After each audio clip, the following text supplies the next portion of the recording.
We do have a request from a member of the public, Mr. Nicholls, to address agenda item 7.1. Mr. Nicholls, you have the floor. And please be mindful of the time frame. Oh, there's a time limit? Yes. Yes. Each speaker is allocated 5 minutes to speak. Oh, even when you ask for people to come and talk to you about it? It's called the Brown Act. No, it's not. Yes, it is. The city has a time limit. Do you have a prepared speech, Mr. Nicholls? Yeah. Okay. Mr. Chairman, Yes. when we went to the went to the Brown Act and ethics training, I specifically asked the same question of the lawyer in the area. Do you have a copy for every person in here? Are you talking to me? Yeah. Yes. No. Okay. I specifically asked him if there's somebody going to read from a prepared speech, do they have to supply a copy of that speech to every board member? And he said, absolutely, by accordance with the Brown Act, that paper must be given to us or he can't be allowed to speak. I understand that. So, that's a matter of law, Mr. Nicholls. Do you have a copy? Never heard of that law before in my life. Okay. I can read this. Oh, I don't have to memorize it. But you did not provide A each copy. member of the board a copy. I don't have to provide each board member a copy. I'm afraid you do. Well, then how am I supposed to know what I'm saying? Yeah, I have to go home and memorize this? Is that what you're telling me? No. A copy for each board member. Why? Mr. Chair, Yes. can I interrupt you, please? Yes. That was the Yeah, you're opinion fine. of John Kinney, the city's lawyer. I don't know, Mr. Chair, if I would totally follow that, because he's making a statement to us and he's reading off his own notes. That would be no different than me reading off my own notes, if I had notes. But if he's going to make a Without getting the board totally mad at me, I think he should be allowed to read a statement. And, we asked for input. We did ask for input. I think he should be allowed to give his input. Well, first of all, but it specifies in the Brown Act it has to be 5 minutes. Mr. Nicholls doesn't know anything about that. It says we can set a time limit. But you as the Yes. board have the leeway to allow more time if you so desire. Yeah, we decided. And that's what I'm saying. I mean, if it's me, he's a member of the public, let him speak, I say. Let him, and if he needs to take longer, you're not going to take 30 minutes. I'm afraid of.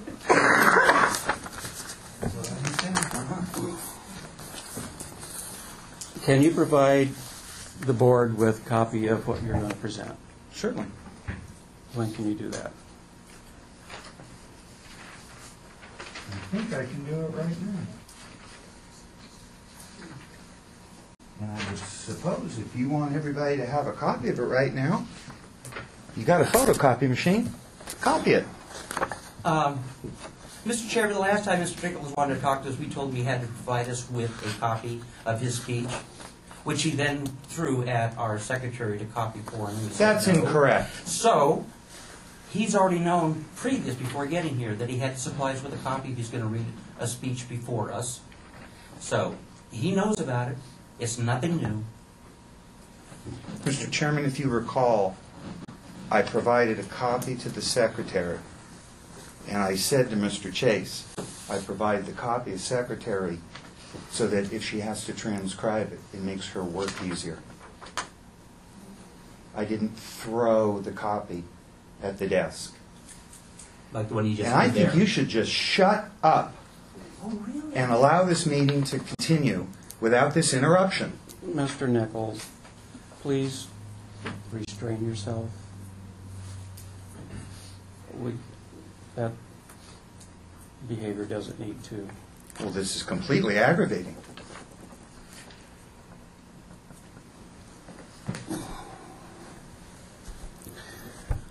Chief, your suggestion is to allow Mr. Nicholls to speak? Well, if he wants to. Hmm? We don't, I mean, honestly, we don't have like some super full agenda that we have. And we've asked for the public input. And believe me, I know where the personal feelings go with Gary and William. I understand that. But he's a member of the public, and that's who you work for, the member of the public, unfortunately. Whether you like it or not, I think you should comment. And I know that upsets some of you guys, but it's not like we have a full agenda. If we had 50 people out here, I can understand cutting them off to 5 minutes, because we'd be here till 3 in the morning. I understand that. But we have, is there anybody else that wants to speak? We have one person. Mr. Chairman. How long do you think it's going to take? That's what I'm saying. This to me, is it's a not that non-issue. long. Mr. Chairman? Yes. May I speak? Our agenda does not specifically state a 5-copy requirement of any documents that are given to this body. This is public comment period, and I believe that we've probably burned up about 5 minutes discussing this topic. You are right that we have asked for public input, and if you can limit your comments to your opinion and not be insulting to staff or this body, that would be greatly appreciated. I, for one, am anxious for you to have your 5 minutes to speak.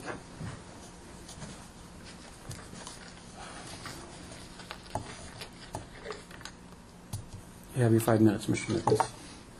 Hey, thanks very much. Before I read my statement, I was just going to say that it would probably be a really good idea to develop a board policy, a written board policy for the use of the department vehicles. It takes a lot of pressure off of the staff.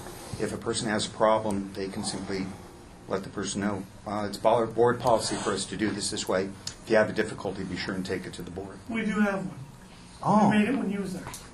Well, I kind of thought, but you guys Yeah, have we did. changed things. So We did, but the public still sees it as personal use. yeah, that's a good way to do it, because then it's a policy. And if anybody has a problem with the policy, they can direct it to the board. Okay. So we're having a conversation. Can we just let him speak? I'm Sure. Mr. Chairman, you've been hanging on to this. Gary Nicholls, and I live at 14009 Lake Boulevard here in Shasta Lake. Good evening, ladies and gentlemen of the board. Like many other residents, I recently reviewed the news articles in the local newspapers regarding the board's decision on February 14th to reduce the on-duty firefighting staff by 1 engineer. Staff reductions are difficult decisions, and as Director Morgan stated at that meeting, there will always be naysayers that are not satisfied with any decision that the board makes. It's a fact that you can't satisfy all of the people all of the time, but skepticism of the decisions made by elected officials is sometimes warranted. The district's efforts to engage the public with a public information campaign is a very good idea. If you educate us with facts and you use those facts in your decision-making process, the naysayers will be few and trust in your decision-making will be enhanced. At the risk of being labeled a naysayer, I'm responding to your published request for citizen input regarding the district's current financial situation. Although the district has suffered a loss of tax revenue in the past 3 years, the district is not broke. The current fiscal budget can be adjusted to conclude without staff reductions. There's a substantial undesignated cash reserve within the budget. There's a reluctance on the part of the board to use a portion of it to balance this year's budget, and that is understandable. Deficit spending will reduce the reserve cash that is in the bank. And as Chief Rogers pointed out at the last meeting, that solution is not sustainable in the long term. But a relatively small amount of deficit spending was intentionally placed in the current budget. There's funding to complete the fiscal year without immediate staff reductions. Why the district is not following the normal process of adjusting staffing at the fiscal year changeover or at the end of the current labor contract is a mystery to me. This rush to eliminate 1 engineer position in February did not make sense. Elimination of a position under a union contract is justifiable only when lack of work or lack of funds exist, and that's not the case here. Then I read the union had offered financial concessions to ease the current budget shortfall, but the board had refused the offer. I've read arbitration decisions that indicated refusing concessions followed by layoff was considered bargaining in bad faith. Bring on the lawyers and the related expenses when you make decisions like that. The district was under a tight deadline to comply with the terms. Oh, here we go. I'm sorry, I missed a line here.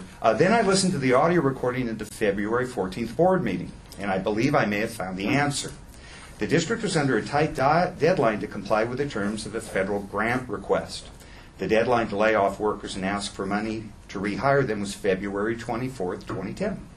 So you see, the district had to initiate the layoffs at the February meeting to qualify for the grant.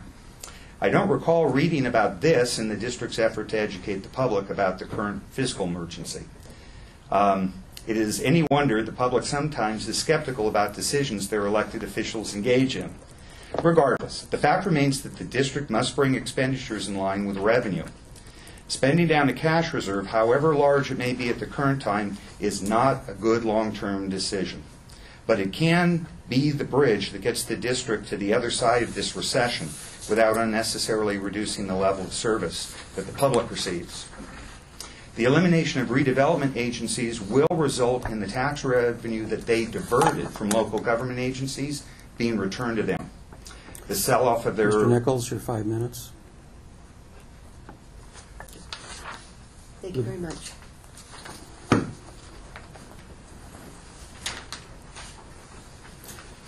Would the board request I read the rest of Mr. Nicholls' letter or not? Might as well do it this far. Let's hear what he had to say.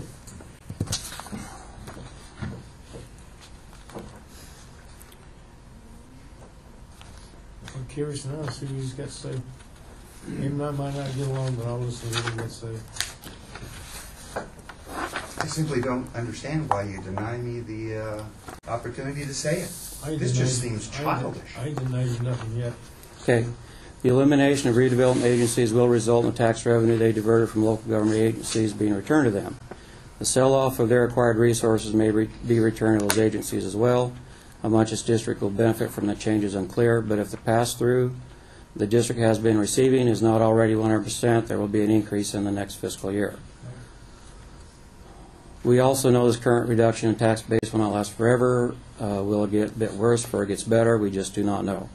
Can we use our cash reserves to bridge the current financial gap? Yes, but the duration for such solutions is limited. Will the public support a fee to cover the amount of tax revenue lost from a base year, say 2010, that will terminate when tax revenues return to that level? I would bet my money on it. It is a small amount, it is responsible, and makes good sense. It would make great sense if it was triggered when reserves hit 5% of the budget. Should staff reductions be employed? It is possible, but they should be implemented in a way that minimizes the impact of direct service delivery to the public. Reducing the current chief officers from 2 to 3 and restoring seasonal firefighters might be a better overall solution than the current plan. It certainly puts more boots on the ground, as the military says. It has been a calculated gamble to move to a more full-time paid operating model since now fiberglass moved to town. Paying for the hidden costs and management mistakes has been a fiscal challenge, so preserving it forward is going to require clear, unbiased decision-making, and some change, permanent or temporary, will be done. I understand Board Member Chapman Cyber's comment in the February meeting that if the public does not directly see or experience the consequences of the belt tightening or staff reductions the district has undertaken, they will assume there has been a waste or mismanagement of tax dollars in the past. I suppose they could say they suffer from the "you could have done more with less all along" syndrome. Those people are largely mistaken in their viewpoint. You can educate them, bring them forward, or leave them behind. I believe the public appreciates the high level of service they receive from this fire district for their tax contributions. They also expect the government, whether local or otherwise, to adapt to the same economic realities that currently impact their lives. Doing more with less, dipping into savings, doing things differently out of necessity, going without, sacrifice, and tough decisions. The public may fail to adequately acknowledge your hard work and commitment as public trustees, but you are all deserving of it. Be honest, conduct the public's business openly, check your biases at the door, provide leadership. Do this and you'll find the community eager to assist you in every way possible as you manage its most important community services. I thank you for listening to my comments, and I thank you for your dedicated service. Postscript Oh, I 1. think at the bottom was just a footnote for me in case Okay. a question got asked. Okay. Thank you. Thank you for your letter, Mr. Nicholls. Thank you. Sir, I would like to read something okay. for the record. Pursuant to the Brown Act, Government Code Section 54950, action or board discussion cannot be taken on matters not on the agenda other than to receive comments. These matters will be customarily be referred to the fire chief's office. Each speaker is allocated 5 minutes to speak. Unless there are a great amount of people wanting to speak on a certain item, then the time is limited to 3. Speakers may not try their time. Comments will be limited to matters within the jurisdiction of the Shasta Lake Fire Protection District as the Brown Act has specified.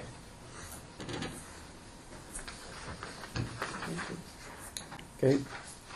I have a question. Mr. Chase, is that regarding public comment period? Mm-hmm. This isn't public comment period.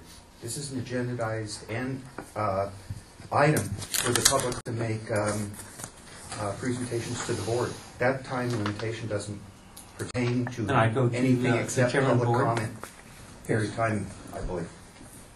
Yes. So the chairman of the board, then the 5-minute rule does not exist, according to Mr. Nicholls. It exists for public comment period. This is agenda item 7.1. Public comment period was at the beginning of the meeting for items not on the agenda. I believe that's His, how the law is interpreted. Mr. Nicholls did submit a request to address the board regarding agenda item 7.1. What does it say at the bottom of that? Complete. Public comment period? At the note, No, not the note. Because I also had this thing from Gary Nicholls that was signed that has this at the bottom of it. yes, Is that at the bottom of that one? It's the same. The 5 It's the minutes? same. it's the Language. same. Yeah. Each speaker's allocated 5 minutes to speak. Okay. He got his 5 minutes. Period. I didn't speak under 2.0. It's not public comment period. 7.1, agendized item. There It's is no still 5 time- minutes by the Brown. There is, no, it's not.